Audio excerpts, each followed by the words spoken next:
Gaano karaming beses na po na tayo nalagay sa gulo dahil sa kadaldalan? Maybe kadaldalan natin o kadaldalan ng ibang tao. Mark 1:40. A man with leprosy came to Jesus and knelt down. He begged, "You have the power to make me well, if only you wanted to." The man was gravely needy. There was only one person who could help him completely, and that was Jesus. Sabi niya, "You have the power." Kinilala niya, nananalig siya at wala siyang duda na kaya siyang pagalingin ng Panginoon. Mark 1:41-42. Jesus felt sorry for the man, so he put his hand on him and said, "I want to. Now you are well." At once the man's leprosy disappeared, and he was well.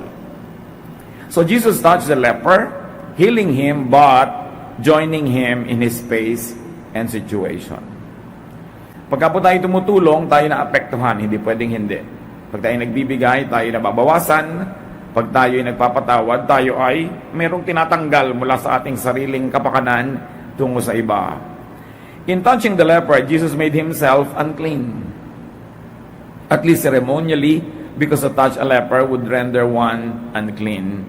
And in touching the leper, Jesus gave power away. Isang example po ng ganitong power na nawawala pag ibinibigay, Mark 5:28-30. The woman said to herself, "If I can touch and just touch his clothes, I will get well." As soon as she touched them, her bleeding stopped and she knew she was well. At that moment, Jesus felt power go out from him. He turned to the crowd and asked, "Who touched my clothes?" Ganun na lang ang pananalig ng babae na pag nahawakan niya ang mga damit o kahit malaglaylayan ng mga damit na suot ng Panginoon, kasi layers yung mga damit na yan gagaling siya. But what we see here is that healing drains the healer. Naramdaman ng Panginoon, lumabas ang kapangyarihan mula sa kanyang katawan at pumunta naman sa katawan ng babae na pakinabangan niya. Giving drains the giver. Mark 1:43-44. After Jesus strictly warned the man, he sent him on his way. He said, "Don't tell anyone about this." So balik na tayo sa kwento ng leper. Matapos gumaling yung may ketong na ito, sabi ng Panginoon, huwag mong maipapamalita itong naganap. Keep quiet. Jesus had his reasons but did not elaborate. Givers have the reasons for wanting to be anonymous and discreet. May mga givers na gustong i-announce yung giving nila at yun ang sabi ng Panginoon, huwag ka dapat ganun. Pero may mga givers naman na gusto tahimik lang at huwag nang malaman ng iba. So unless the giver wants the giving to be announced, it is better to be silent about it. Why? Why be silent?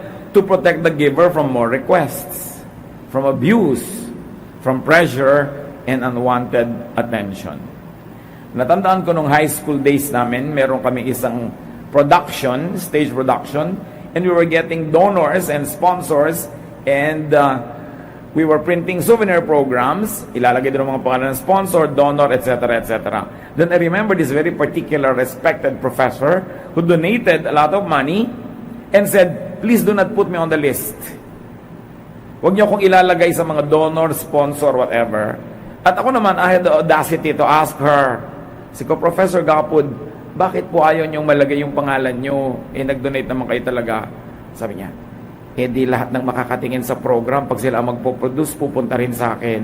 Hihingi rin ng donation. Kaya lang kita binibigyan kasi naniniwala ako sa cause niyo. But in every cause, not in every cause that comes my way.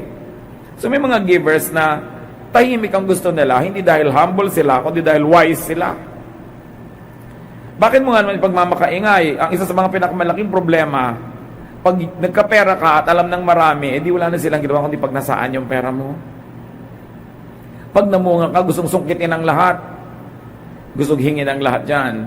So, it is better to be silent to respect the wishes of the giver. Napautang ka, huwag ka na maingay. Nabigyan, huwag nang maingay. Mark 1:45. Nanahimik kaya yung lalaki. Bilang na lang ganti at pagtanaw ng utang na loob, sabi, huwag ka maingay, huwag mo ipamalita. The man talked about it so much and told so many people that Jesus could no longer go openly into a town. He had to stay away from the towns, but people still came to him from everywhere. So yung pala isang dahilan kung bakit ayaw ng Panginoon na mabalita. Kasi masyado siyang nagiging popular, pinagkakaguluhan, and in Palestine, in this area, yung maraming taong nagkakatipon-tipon, malaking threat sa gobyerno.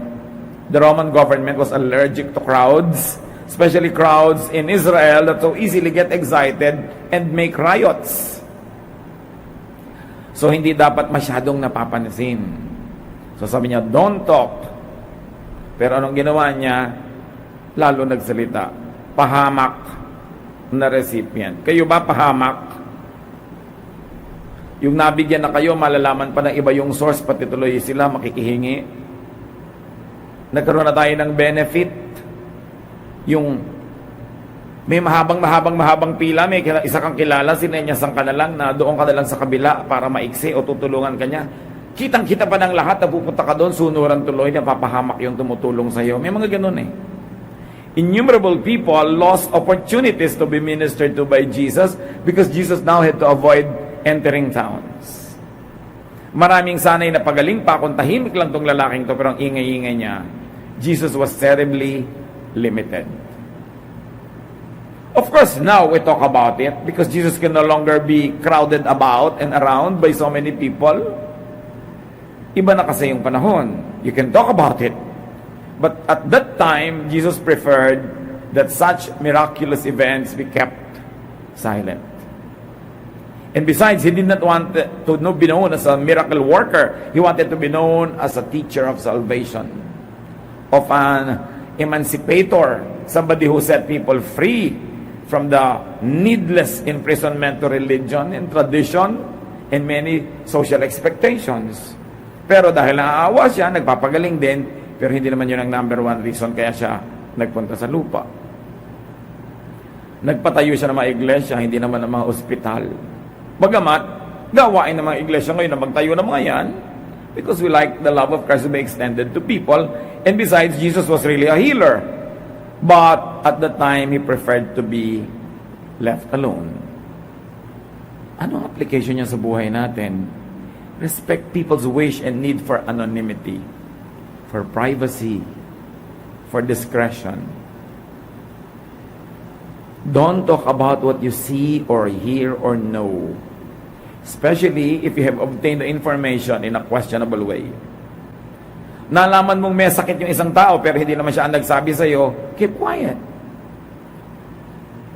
Hindi yung pupunta ka pa sa kanya, huy, nabalitaan ko, may cancer ka ha. Yung, hindi naman sa'yo sinasabi eh. Pero marami talaga mga taong napakatatabil. Hindi malaman kung anong gagawin doon sa nalaman nila para nagpupumiglas na dalag yung dila nila na gustong tumalon at magsabi ng mga kung ano-ano. Very especially, respect those who help you. May tumulong na makapag-enroll ang anak mo, ipapamalita mo pa, di mga anak nila nakapila din doon sa gate ng tao na yung kinabukasan. Be discreet and follow instructions, especially if it's from Jesus or from those who help you. That's the least you could do.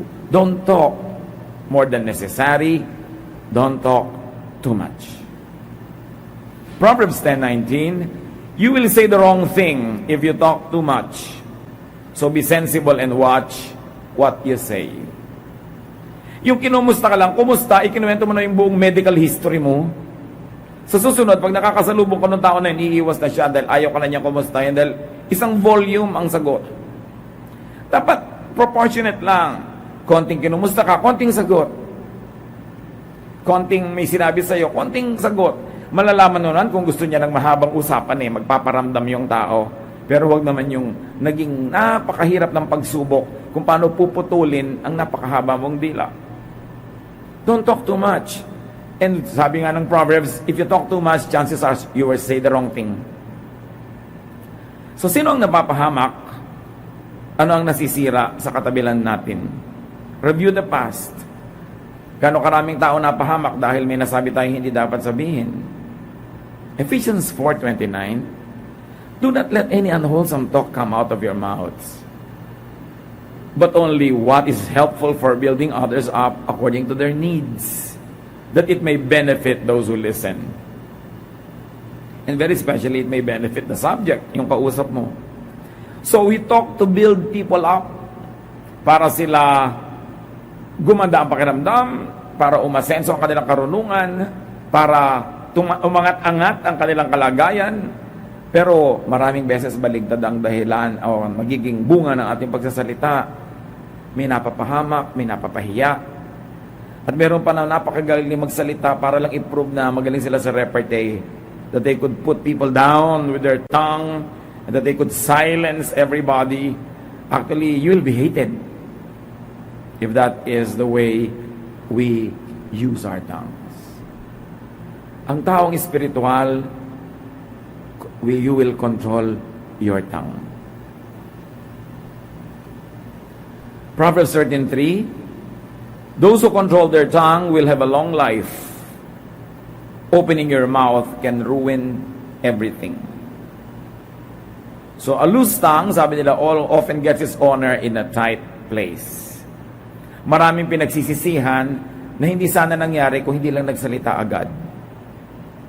Maraming mga damages ang hindi dapat nangyari kung maingat lang tayo sa pagsasalita.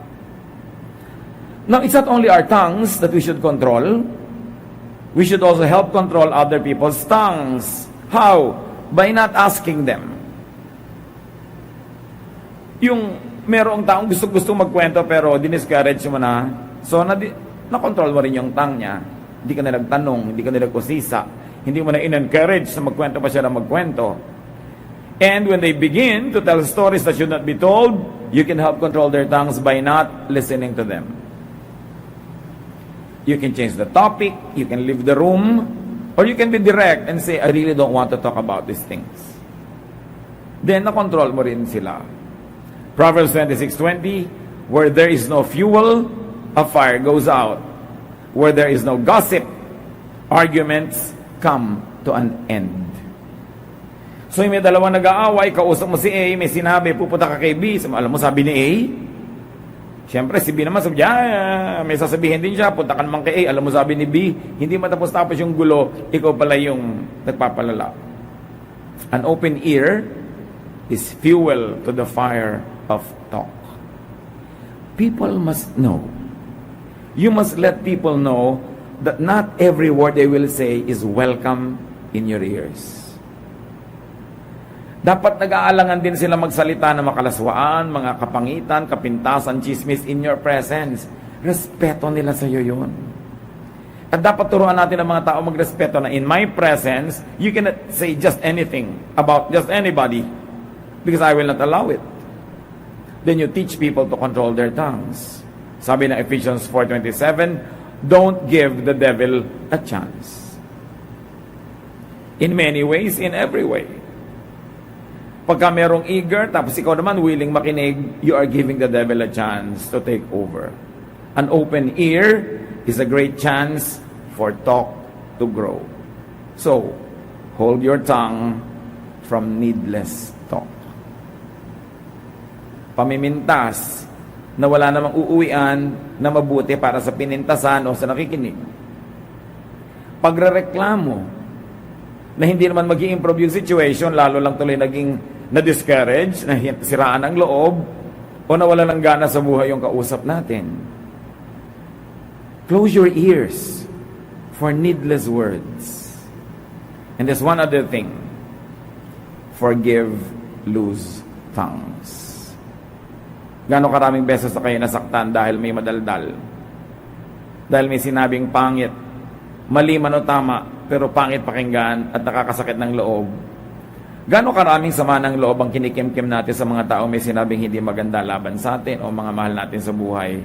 You know what you should do? Learn from Jesus. Forgive. Forgive loose tongues.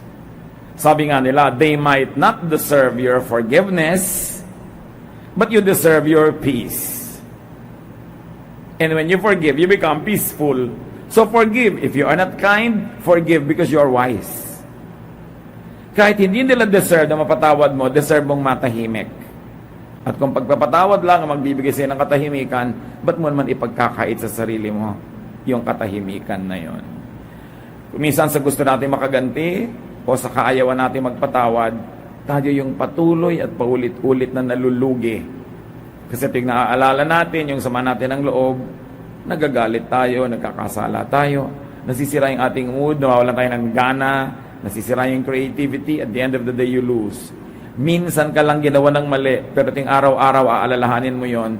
One day, every week, every day, every month, di 30 times ka nang nalugi. Kung 2 months, 3 months, ang dami-daming beses mo nang nalugi for one offense committed once. But every remembrance multiplies it, and it happens as if it just happened again.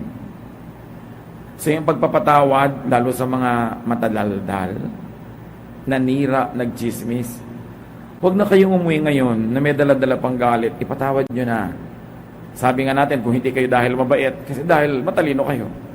Kasi kayo rin yung nagdadala, kayo rin yung nahihirapan.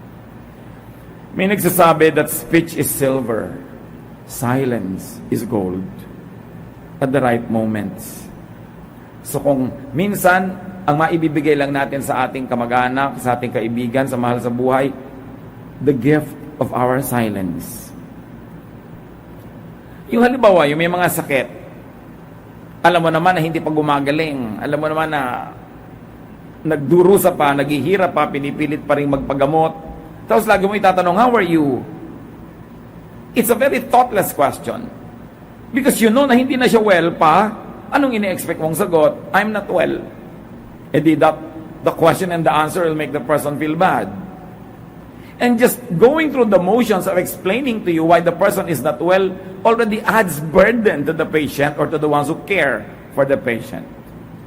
Lalo-lalo yung nasa ospital, te-textan mo, kumusta ka na? Alam na alam mong nasa ospital pa. Kung magaling na kasi yun, nasa bahay na yun. So sabi, ano bang ite-text ko? Di pwede ka mag-text, I prayed for you today. It does not require an answer. Alam nyo ba na napakalaki kagaspangan na magtanong na nagre-require ng sagot?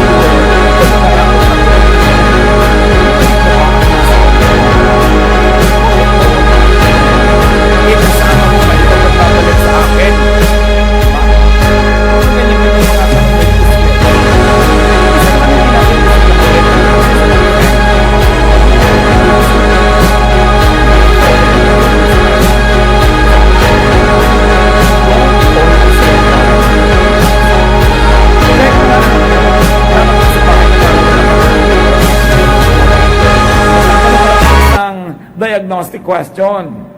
Kahit na gusto bang kumain, it's already a signal that you want to talk kung may problema siya.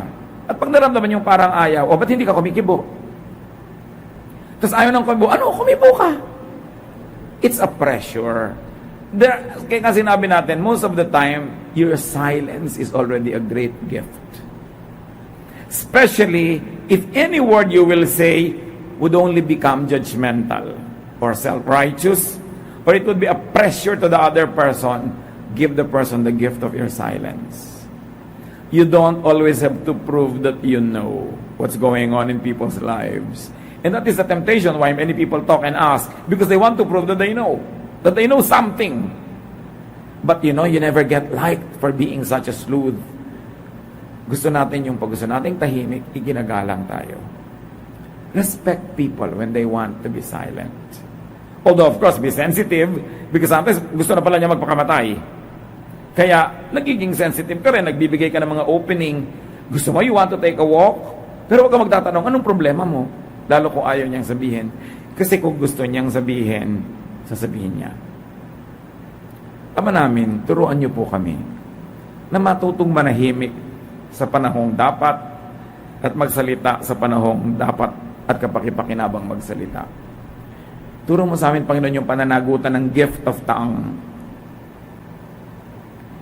Na nung binigyan mo kami ng kakayahan magsalita, meron ka ibinigay na pananagutan. At sinabi rin sa Biblia na mananagot kami sa bawat isang walang katuturang salitang sinasambit namin. Turuan mo kay Panginoon na pag magbubuka ng bibig, yung nakakagaling, nakakagamot, nakakapagpaginhawa ng kalooban, at kung maari pa nga, nakakapagpasaya, nakakapagpaluwag ng dibdib. Turuan mo kami na manahimik kung ang pagsasalita ay magdadagdag lamang ng pumamroblema sa aming kapwa, o magpapapangit ng aming imahen, o magpapagulo sa sitwasyon. Teach us to resist the temptation to always have the last word, to always have a say, to always say something wise or admirable. But teach us the value of silence.